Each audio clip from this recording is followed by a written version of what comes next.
Hi friends, എല്ലാവർക്കും my നോട്ട്ബുക്കിലേക്ക് സ്വാഗതം. So ഇന്ന് നമ്മൾ ഡിസ്കസ് ചെയ്യാൻ പോകുന്നത് മറ്റൊരു ഓൺലൈൻ എക്സാമിൻ്റെ ക്വസ്റ്റ്യൻ പേപ്പറാണ്. സോൾഡ് ക്വസ്റ്റ്യൻ പേപ്പറാണ് നമ്മൾ ഡിസ്കസ് ചെയ്യുന്നത്. അപ്പോൾ ഈ എക്സാം എന്ന് പറയുന്നത് 2017 മാർച്ചിൽ നടന്ന എക്സാം ആയിരുന്നു. അപ്പോൾ ഇത് ഹയർ സെക്കൻഡറി സ്കൂൾ ടീച്ചർ എക്കണോമിക്സിന് SC/ST ഡിപ്പാർട്ട്മെൻറ്റിലേക്ക് SC/ST കാറ്റഗറിയിൽ നടന്ന എക്സാം ആയിരുന്നു. അപ്പോൾ ഇതിൻ്റെ കുറച്ച് ക്വസ്റ്റ്യൻസ് നമ്മൾ ഓൾറെഡി ഡിസ്കസ് ചെയ്തു. ലാസ്റ്റ് സീരീസിൻ്റെ ലാസ്റ്റ് പാർട്ടിൽ 59th പാർട്ടിൽ ഡിസ്കസ് ചെയ്തത് ഇതിൻ്റെ ഒരു 10 ക്വസ്റ്റ്യൻസ് ആയിരുന്നു. അപ്പോൾ ബാക്കിയുള്ള കുറച്ച് ക്വസ്റ്റ്യൻസ് ആണ് ഇതിൽ ഡിസ്കസ് ചെയ്യുന്നത് കേട്ടോ. അപ്പോൾ ഇതിൽ പ്രധാനമായിട്ടും ഈ സെക്ഷനിൽ വന്നിരിക്കുന്നത് സ്കീംസ് ആണ്. അപ്പോൾ സ്കീംസിനെ പറ്റി ചോദിക്കില്ല എന്ന് പറയാൻ പറ്റില്ല. കാരണം യൂണിവേഴ്സിറ്റി അസിസ്റ്റൻ്റ് എക്സാമിനും സ്കീംസ് സിലബസിൽ ഇല്ലല്ലോ എന്ന് പലരും പറയുന്നുണ്ട്. പക്ഷേ പണ്ട് പറഞ്ഞതുപോലെ ഒരു 10 മാർക്സിന് ചോദിക്കുന്ന പോലെ അങ്ങനെ സ്കീംസിനെ പറ്റി ചോദിക്കുന്നില്ല എന്ന് മാത്രമേ ഉള്ളൂ. അല്ലാതെ സ്കീംസിനെ പറ്റി 1-2 ചോദ്യങ്ങളൊക്കെ നമുക്ക് പ്രതീക്ഷിക്കാവുന്നതാണ് കേട്ടോ. അപ്പോൾ അതുകൊണ്ട് അതുമായി ബന്ധപ്പെട്ട ചോദ്യങ്ങളാണ് ഈ ഒരു ക്വസ്റ്റ്യൻ പേപ്പറിൽ വന്നിരിക്കുന്നത്. Higher secondary school teacher economics ആണ് ഇതിൽ വന്നിരിക്കുന്നത് കേട്ടോ. അപ്പോൾ നമുക്ക് പ്രധാനപ്പെട്ട ചില സ്കീംസ് മാത്രം ഒന്ന് നോക്കാം. അപ്പോൾ ആദ്യത്തെ ചോദ്യം ഇതാണ്. 21st ചോദ്യം മുതലാണ് കേട്ടോ ഇതിൽ വരുന്നത്. 1 second. Okay, which one of the following is not an objective of Bharat Nirman scheme? Bharat Nirman സ്കീമിൻ്റെ ഒബ്ജക്റ്റീവ് അല്ലാത്തത് ഇതിലേതാണ്? Which one of the following is not an objective of Bharat Nirman scheme? Bharat Nirman സ്കീമിൻ്റെ ഒബ്ജക്റ്റീവ് അല്ലാത്തത്. ഇതിൽ ഇലക്ട്രിസിറ്റി, ഹൗസിംഗ്, ടെലിഫോൺ, ഇൻ്റർനെറ്റ് കൊടുത്തിട്ടുണ്ട്. ഇതിൽ ഇൻ്റർനെറ്റ് അതാണ് ഭാരത് നിർമ്മാൺ സ്കീമിൻ്റെ ഒബ്ജക്റ്റീവ് അല്ലാത്തത്. ഇനി ഈ ഭാരത നിർമ്മാൺ സ്കീമിനെ പറ്റി കുറച്ച് കാര്യങ്ങൾ ഞാൻ പറയാം. അതായത് ഇത് സ്റ്റാർട്ട് ചെയ്ത് 2005 to 2009 2005 മുതൽ 2009 വരെയുള്ളൊരു സ്കീമാണ്. അത് ഒരു ഫിക്സഡ് ടൈം ബൗണ്ട് സ്കീമായിരുന്നു. അപ്പോൾ റൂറൽ ഇൻഫ്രാസ്ട്രക്ചറിന് വേണ്ടിയിട്ടുള്ളത്, റൂറൽ ഇൻഫ്രാസ്ട്രക്ചറിൻ്റെ ഡെവലപ്മെൻറ്റിന് വേണ്ടിയിട്ടായിരുന്നു. അത് മെയിനായിട്ടും അതിൻ്റെ കാര്യങ്ങൾ എന്തൊക്കെയാണെന്ന് വെച്ചാൽ ഇറിഗേഷനാണ്, ജലസേചനം, അതുപോലെ റോഡ്, പിന്നെ ഹൗസിങ്, വാട്ടർ സപ്ലൈ, പിന്നെ ഇലക്ട്രിഫിക്കേഷൻ, അതുപോലെ പിന്നെ ടെലികമ്മ്യൂണിക്കേഷൻ കണക്ടിവിറ്റി ഇതൊക്കെയാണ് വരുന്നത് കേട്ടോ. Telecommunication connectivity. അപ്പോൾ ഇതിൽ ഇൻ്റർനെറ്റ് എന്ന് അങ്ങനെ പ്രത്യേകം കൊടുത്തിട്ടില്ല. അപ്പോൾ അതുകൊണ്ട് ഇതിൽ ഇൻ്റർനെറ്റ് ആണ് കറക്റ്റ് ആൻസറായിട്ട് ഇതിൽ വരുന്നത് കേട്ടോ. അതിൽ ഉൾപ്പെടാത്തതെന്ന് പറയുന്നത് ഇതാണ്. കാരണം ഇലക്ട്രിസിറ്റി, ഹൗസിംഗ്, ടെലിഫോണൊക്കെ എന്തായാലും അതിൽ വരുന്നുണ്ട്. അടുത്തത് ICDS is a programme launched by India government for. അതിന് മുമ്പ് ഞാൻ ഒരു കാര്യം കൂടി ഒന്ന് സൂചിപ്പിച്ചോട്ടെ. ഭാരത് നിർമ്മാൺ സ്കീം ഉണ്ടല്ലോ, Bharat Nirman scheme Manmohan Singh prime minister ആയപ്പോഴാണ് കേട്ടോ ലോഞ്ച് ചെയ്തത്. അതുകൂടി ഒന്ന് അഡീഷണൽ ആയിട്ട് ഓർത്തുകൊള്ളുക. അടുത്തത് question number 22. ICDS is a programme launched by India government for. ICDS എന്തിനു വേണ്ടിയിട്ടുള്ളതാണ്? ICDS എന്ന് വെച്ചാൽ എന്താണ്? ഇൻ്റഗ്രേറ്റഡ് ചൈൽഡ് ഡെവലപ്മെൻറ്റ് സർവീസ് എന്നാണ്. ഇൻ്റഗ്രേറ്റഡ് ചൈൽഡ് ഡെവലപ്മെൻറ്റ് സർവീസ് എന്നായിരുന്നു. അപ്പോൾ അതിന് ഫോർ ചൈൽഡ് ഡെവലപ്മെൻ്റ് ആണ് കേട്ടോ. ഈ ഓപ്ഷൻ കൊടുത്തിരിക്കുന്നതിൽ ഫോർ ചൈൽഡ് ഡെവലപ്മെൻ്റ് ആണ് ആൻസർ വരുന്നത്. ഇൻ്റഗ്രേറ്റഡ് ചൈൽഡ് ഡെവലപ്മെൻറ്റ് സർവീസസ് ആണ്. അത് ലോഞ്ച് ചെയ്തത് 1975 ഒക്ടോബർ 2 കേട്ടോ. 1975 ഒക്ടോബർ 2 അത് സ്റ്റാർട്ട് ചെയ്തത്.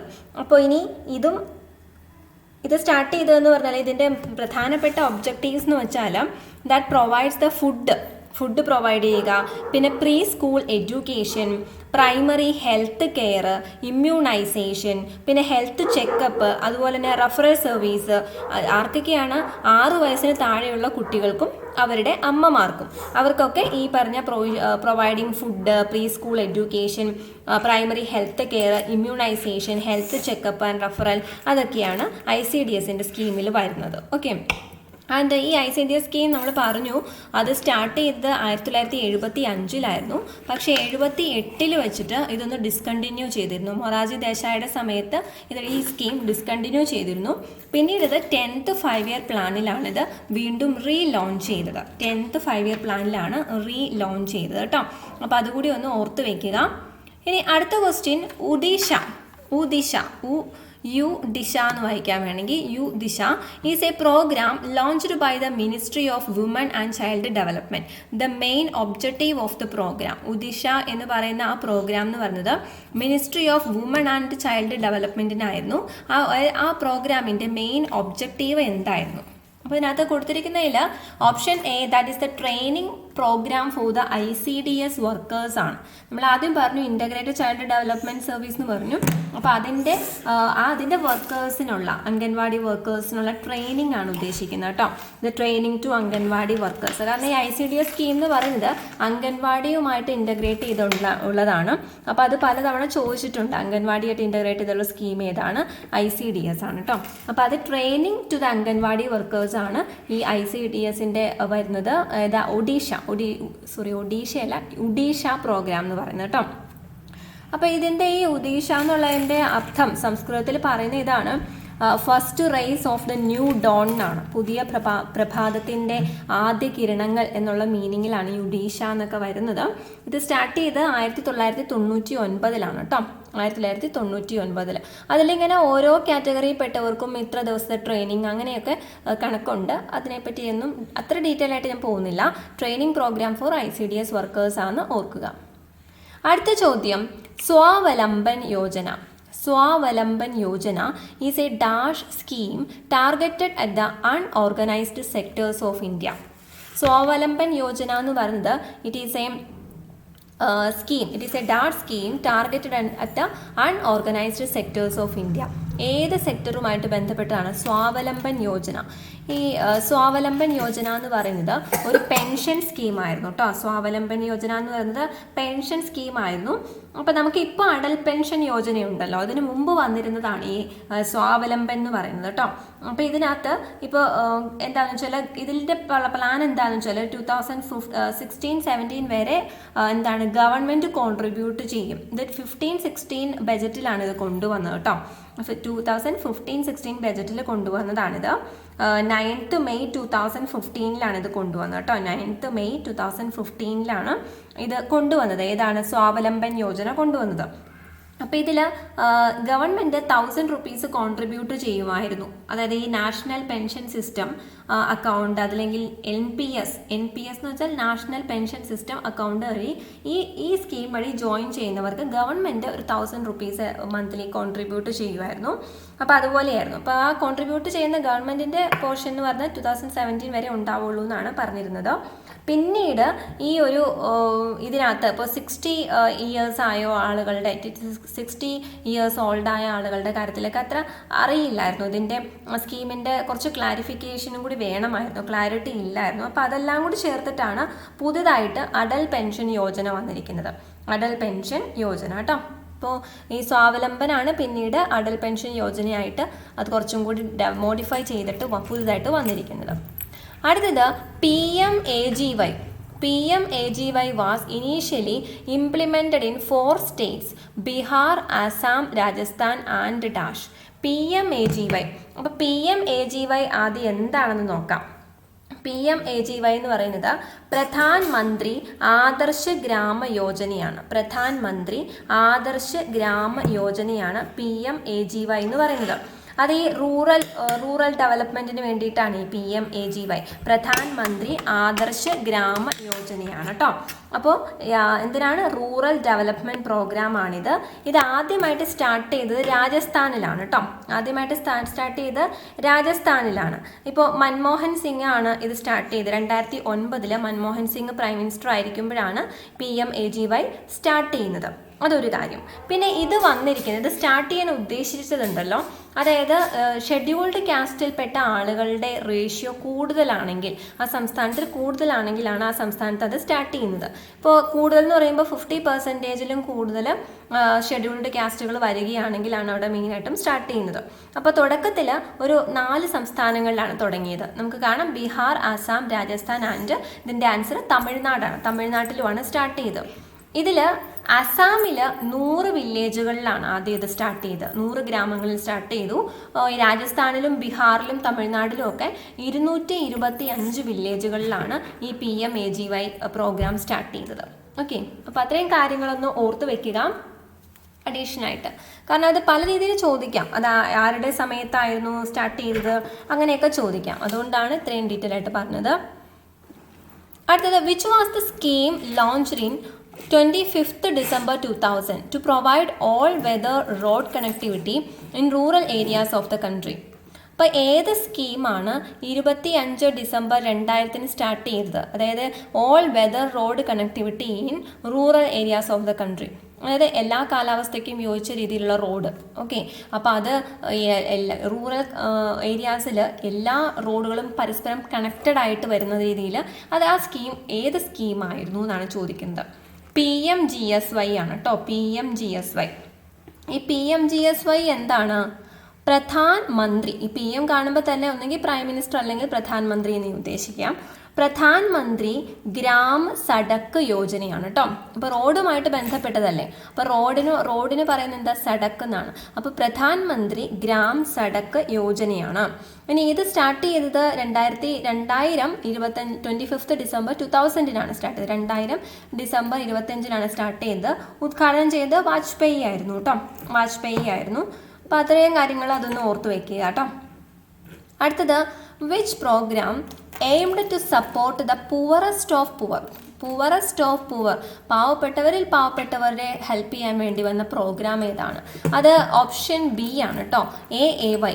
AAY എന്ന് വെച്ചാൽ ഏതാണ്? അന്ത്യോദയ അന്ന യോജനയാണ്. അന്ത്യോദയ അന്ന യോജന. ഈ അന്ത്യോദയ അന്ന യോജന സ്റ്റാർട്ട് ചെയ്തതും ഈ കുറച്ച് മുമ്പ് പറഞ്ഞ സെയിം ഡേറ്റിലാണ് കേട്ടോ, 2000 ഡിസംബർ 25 2025 ഡിസംബർ ഒരു ക്രിസ്മസ് ഡേയിലാണ് ഈ രണ്ട് പ്രോഗ്രാമും സ്റ്റാർട്ട് ചെയ്യുന്നത്. പുവറസ്റ്റ് ഓഫ് ദ പുവർ എന്ന് പറയുമ്പോൾ BPL ലൈനിൽ താഴെ കിടക്കുന്ന ഒരുപാട് വേറെ കുറച്ച് ക്രൈറ്റീരിയാസും കൂടിയൊക്കെ നോക്കും, അതും കൂടി നോക്കിയിട്ടാണ് ഇത് സമ്മതിക്കുക. അന്ത്യോദയ അന്ന യോജന എന്ന് പറയുന്നത്. അപ്പോൾ എന്താ ഉദ്ദേശിക്കുന്നതെന്ന് വെച്ചാൽ ഈ ഫുഡ് ഗ്രെയിൻസ് ഒക്കെ ഭക്ഷ്യധാന്യങ്ങൾ വളരെ കുറഞ്ഞ വിലയിൽ വളരെ സബ്സിഡി കൊടുക്കുന്ന രീതിയാണ്, അത് വളരെ വില കുറച്ച് കൊടുക്കുന്ന രീതിയായിരുന്നു. അപ്പോൾ ഈ ഐഡിയ എന്ന് പറയുന്നത് ശരിക്കും പറഞ്ഞാൽ വന്നത് അന്നത്തെ ഫുഡ് സപ്ലൈ മിനിസ്റ്റർ, അതായത് യൂണിയൻ ഫുഡ് സപ്ലൈ മിനിസ്റ്ററായ ശാന്തകുമാർ, അദ്ദേഹത്തിൻ്റെ ഒരു ഐഡിയ ആയിരുന്നു. അപ്പോൾ ഈ ഒരു പ്രോഗ്രാം എന്ന് പറയുന്നത് the brainchild of Shantakumar എന്ന് വേണമെങ്കിൽ പറയാം. The brainchild of then union food supply minister Shantakumar എന്ന് വേണമെങ്കിൽ പറയാം. പിന്നെ ഇത് ആദ്യമായിട്ട് കൊണ്ടുവന്നത് എവിടെയാണെന്ന് വെച്ചാൽ ഈ അന്ത്യോദയ അന്ന യോജന ഏറ്റവും ആദ്യം ലോഞ്ച് ചെയ്തത് രാജസ്ഥാനിലാണ് കേട്ടോ, ഏറ്റവും ആദ്യം ലോഞ്ച് ചെയ്തത് രാജസ്ഥാനിലാണ്. അപ്പോൾ ആദ്യം ഈ പ്രോഗ്രാം ലോഞ്ച് ചെയ്തപ്പോൾ ഒരു മാക്സിമം 37 കിലോ വരെ അനുവദിക്കുമായിരുന്നു. അതായത് റൈസിനാണെങ്കിൽ, അരിക്കാണെങ്കിൽ പെർ കിലോഗ്രാം 3 രൂപയ്ക്കും, അതുപോലെ ഗോതമ്പിനാണെങ്കിൽ പെർ കിലോഗ്രാം 2 രൂപയ്ക്കും, അങ്ങനെയൊക്കെയായിരുന്നു അപ്പോൾ ആ ഒരു സ്കീം വന്നിരുന്നത് കേട്ടോ. അപ്പം അത്രയും കാര്യങ്ങളൊന്ന് ഓർത്ത് വയ്ക്കുക. ഈ പുവറസ്റ്റ് ഓഫ് പുവർ എന്ന് കാണുമ്പോൾ തന്നെ അന്ത്യോദയ അന്ന യോജന ഓർക്കുക. അടുത്ത ചോദ്യം, which is the grass roots of Kudumbashree project? Kudumbashree പ്രൊജക്റ്റിൻ്റെ ഗ്രാസ് റൂട്ട്സ് ഏതാണ്? Grass roots, which is the grass roots of Kudumbashree project. അപ്പോൾ കുടുംബശ്രീ പ്രൊജക്റ്റിൻ്റെ ഗ്രാസ് റൂട്ട് എന്ന് പറയുന്നത് അതിൻ്റെ ബേസിസ് എന്ന് പറയുന്നത് ഏതാണ്? ഈ പറയുന്നത് ഏതാണ്? NHG ആണ് ആൻസർ. NHG എന്ന് പറഞ്ഞാൽ നെയ്ബർഹുഡ് ഗ്രൂപ്പ് എന്നാണ് ഉദ്ദേശിക്കുന്നത്. NHG എന്ന് വെച്ചാൽ നെയ്ബർഹുഡ് ഗ്രൂപ്പ് എന്നാണ്, അതായത് അയൽക്കൂട്ട സമിതികൾ എന്ന് പറയുമല്ലോ. അയൽക്കൂട്ട സമിതികളിൽ നിന്നാണ് പിന്നീട് കുടുംബശ്രീ വന്നത് കേട്ടോ. Which is the grass root of Kudumbashree project? Neighbourhood ഗ്രൂപ്പാണ്. അപ്പോൾ അതുപോലെ CDS കമ്മ്യൂണിറ്റി ഡെവലപ്മെൻറ്റ് സ്കീം, അതും അതിൻ്റെ ഉള്ളിൽ തന്നെ സർവീസ് അതും കൂടി വരും. ഓക്കെ, പിന്നെ ഈ കുടുംബശ്രീയെ പറ്റി പറയുവാണെങ്കിൽ അത് സ്റ്റാർട്ട് ചെയ്ത ഡേറ്റ് ചോദിക്കാറുണ്ട്. അതായത് 1998 മെയ് 17 കുടുംബശ്രീ സ്റ്റാർട്ട് ചെയ്തത്. 1998 17 മെയ്ക്കാണ് കുടുംബശ്രീ സ്റ്റാർട്ട് ചെയ്തത്. അപ്പോൾ അത് ഉദ്ഘാടനം ചെയ്തത് ശ്രീ അടൽ ബിഹാരി വാജ്പേയി ആയിരുന്നു. പിന്നെ ഇത് ഏത് മിഷൻ്റെ അണ്ടറാണ് വരുന്നത് എന്ന് ചോദിക്കാറുണ്ട്. അതായത് കേരള സ്റ്റേറ്റിൻ്റെ state poverty eradication mission, state poverty eradication mission, അതായത് SPEM SPEM എന്ന് പറഞ്ഞാൽ സ്റ്റേറ്റ് പവേർട്ടി ഇറാഡിക്കേഷൻ മിഷൻ എന്നാണ് കേട്ടോ എഴുതി വെക്കുക, SPEM. അപ്പോൾ ആ ഒരു മിഷൻ്റെ ഭാഗമായിട്ടാണ് ഈ കുടുംബശ്രീ വന്നത്. നിങ്ങൾക്ക് കുടുംബശ്രീയുടെ വെബ്സൈറ്റൊക്കെ എടുത്ത് നോക്കിയാൽ കാണാം, കുടുംബശ്രീ എന്ന് എഴുതി അതിൻ്റെ ലോഗോയൊക്കെ എഴുതിയിട്ട് അതിൻ്റെ താഴെ എഴുതിയിട്ടുണ്ട് state poverty eradication mission. Okay, ഇനി ഈ കുടുംബശ്രീ എന്നുള്ളതിൻ്റെ ആ ഒരു മീനിങ് എന്ന് പറഞ്ഞാൽ ശരിക്കും കുടുംബം, അതായത് ഫാമിലി അല്ലേ. കുടുംബശ്രീ എന്ന് പറഞ്ഞാൽ ശ്രീ എന്ന് വെച്ചാൽ എന്താ? പ്രോസ്പെരിറ്റി, അഭിവൃദ്ധി എന്നുള്ള മീനിങ് ആണ്. പ്രോസ്പെരിറ്റി ഓഫ് ദ ഫാമിലി എന്നാണ് കുടുംബശ്രീ എന്നുള്ളതിൻ്റെ meaning. Prosperity of the family എന്നാണ് കേട്ടോ. അപ്പോൾ അത്രയും പറഞ്ഞു. അടുത്ത ക്വസ്റ്റ്യൻ, PMAGY ഓൾറെഡി നമ്മളിത് പറഞ്ഞതാണ്. PMAGY എന്ന് പറയുന്നത് എന്താണ് നമ്മൾ ആദ്യമേ പറഞ്ഞിരുന്നു. എന്താണ് ഇതിൽ പ്രൈം മിനിസ്റ്ററിനും പ്രധാനമന്ത്രി എന്നും അത് മാത്രമാണ് രണ്ടൊരു ഡൗട്ട് വരുന്നുള്ളൂ, എയും ബിയും. അതായത് പ്രധാനമന്ത്രി ആദർശ് ഗ്രാമീൺ യോജനയാണ് കേട്ടോ. പ്രധാനമന്ത്രി ആദർശ് ഗ്രാമീൺ യോജനയാണ് ഈ PMAGY എന്ന് പറയുന്നത്. നമ്മൾ ആദ്യം പറഞ്ഞിരുന്നു അത് എന്തിനായിരുന്നു, റൂറൽ ഡെവലപ്മെന്റിന് വേണ്ടിയിട്ടുള്ളതായിരുന്നു. അതുപോലെ ആദ്യമായിട്ട് കൊണ്ടുവന്നത് രാജസ്ഥാനിലാണ് എന്നൊക്കെ നമ്മൾ പറഞ്ഞിരുന്നു. അതിൻ്റെ 4 സ്റ്റേറ്റുകളിലാണ് ആദ്യമായിട്ട് കൊണ്ടുവന്നത് എന്നൊക്കെ പറഞ്ഞില്ലേ. അപ്പോൾ അതാണ് വരുന്നത് കേട്ടോ, പ്രധാനമന്ത്രി ആദർശ് ഗ്രാമീൺ യോജന. അടുത്തത് വരുന്നത് Rajiv Gandhi Gramin Vidyutikaran Yojana, that is a scheme for Rajiv Gandhi Gramin Vaidyutikaran ആയിരിക്കും, that is a scheme for. അപ്പോൾ ഈ വൈദ്യുതി എന്ന് കാണുമ്പോൾ തന്നെ നമുക്ക് മനസ്സിലാവും ഇപ്പോൾ ഏതാണെന്ന് നോക്കാം. അപ്പോൾ സ്കീമിൻ്റെ പേരുകൾ നോക്കാം. 1 second. Okay, scheme for starting the hydro electric project, scheme for rural electricity and household electrification, scheme for installation of electricity in Grameen school, then scheme for starting small hydro electric project. അപ്പോൾ എല്ലാം electricity ആയിട്ട് ബന്ധപ്പെട്ടാണ് അവർ കൊടുത്തിരിക്കുന്നത്. അപ്പോൾ confusion ഉണ്ടാവുക സ്വാഭാവികമാണ്. അപ്പോൾ option B ആണ് കേട്ടോ answer, scheme for rural electricity. അപ്പോൾ ഈ ഒരു രാജീവ് ഗാന്ധി ഗ്രാമീൺ വൈദ്യുതീകരൺ യോജനയുണ്ടല്ലോ, നമ്മൾ ഏറ്റവും ആദ്യം പറഞ്ഞൊരു പ്രോഗ്രാം നമ്മൾ ഡിസ്കസ് ചെയ്തതിൽ 21st ക്വസ്റ്റ്യനിൽ പറഞ്ഞതാണ് ഭാരത് നിർമ്മാൺ സ്കീം പറഞ്ഞു അല്ലേ. ഭാരത് നിർമ്മാൺ സ്കീം, ഈ ഭാരത് നിർമ്മാൺ സ്കീമിൽ പല കാര്യങ്ങളും പറഞ്ഞു. അതിനകത്ത് എന്തുണ്ട്, ഇലക്ട്രിഫിക്കേഷനും ഉണ്ട്. അപ്പോൾ അതിൻ്റെ ഭാഗമായിട്ട് ഇലക്ട്രിഫിക്കേഷൻ്റെ ഭാഗമായിട്ട് ആ സ്കീമിൻ്റെ അണ്ടർ വരുന്ന സ്കീമാണ് ഏത്, ഈ രാജീവ് ഗാന്ധി ഗ്രാമീൺ വൈദ്യുതീകരണ യോജന എന്ന് പറയുന്നത്. അപ്പോൾ അതും കൂടി ശ്രദ്ധിക്കുക. Thank you so much for watching this lesson. നിങ്ങൾക്ക് ഈ ലെസൺ ഇഷ്ടമായെങ്കിൽ ലൈക്ക് ചെയ്യാനും ഷെയർ ചെയ്യാനും മറക്കരുത്. നിങ്ങളുടെ കമൻസും സജഷൻസും ഒക്കെ അറിയിക്കുക. ഈ ഒരു ചാനലിന് എന്ന സപ്പോർട്ട് എൻ്റെ ബ്ലോഗിനും നൽകുക. ബ്ലോഗിൻ്റെ ലിങ്ക് താഴെയുണ്ട്, എല്ലാ പ്ലേലിസ്റ്റുകളുടെയും ലിങ്ക് താഴെയുണ്ട്. അപ്പോൾ വിസിറ്റ് ചെയ്യുക, സബ്സ്ക്രൈബ് ചെയ്യുക. Thank you so much for watching.